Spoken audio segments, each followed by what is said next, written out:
فیصل آباد سے محمد Ashfaq Mughal. Divisional commissioner Faisal آباد راجہ جہانگیر انور نے جدید شہری ترقی اور تیز رفتار سروس ڈلیوری کے لیے FTA کو اہداف تفویض کر دیے اور کہا کہ نئے آئیڈیاز اور جدید تقاضوں کے مطابق بڑے ڈیولپمنٹ پروجیکٹس تجویز کیے جائیں تاکہ پاکستان کے تیسرے بڑے شہر ہونے کے ناطے فیصل آباد کی ترقی کا نیا اسلوب متعارف کرایا جا سکے۔ یہ اہداف FDA کمپلیکس کے دورے کے دوران بریفنگ سیشن میں FDA کی ذمہ داریوں اور کارکردگی کا جائزہ لیتے ہوئے جاری کیے۔ ڈائریکٹر جنرل FDA محمد آصف چودھری نے کمشنر فیصل آباد راجہ جہانگیر انور کا خیر مقدم کیا اور انہیں FDA کے تنظیمی ڈھانچے، دائرہ کار، ترقیاتی سرگرمیوں، بجٹ کی صورتحال، کارکردگی، سروس ڈلیوری کے حوالے سے جدید اصلاحات پر عمل درآمد اور مستقبل کے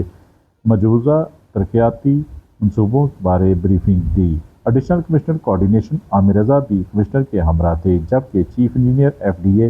مہر ایوب، ڈائریکٹرز جنید حسن ننج، اسماء محسن،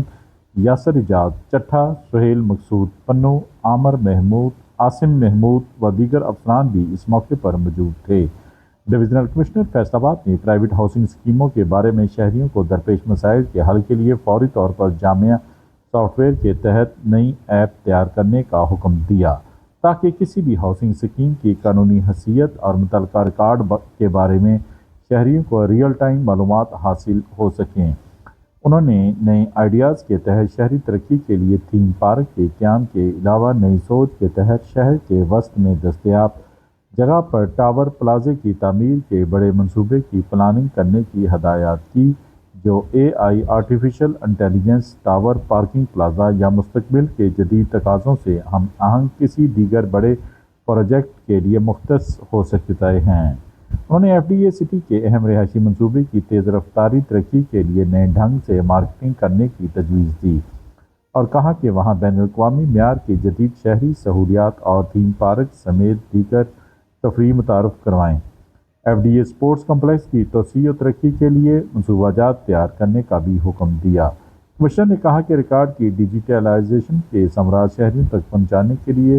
سروسز ڈلیوری کے طریقہ کار کو مزید آسان، تیز رفتار، سہل بنائیں۔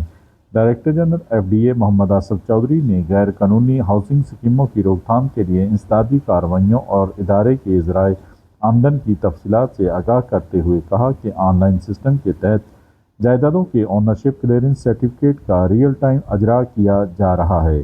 جبکہ آئندہ مرحلے میں خواہش مند افراد گھر بیٹھے یہ سرٹیفکیٹ حاصل کر سکیں گے۔ انہوں نے شہری ترقی کے لیے نئے مجوزہ منصوبوں کی تفصیلات اور ادارے کو درپیش بعض مسائل سے بھی آگاہ کیا۔ دیکھتے رہیے GS نیوز۔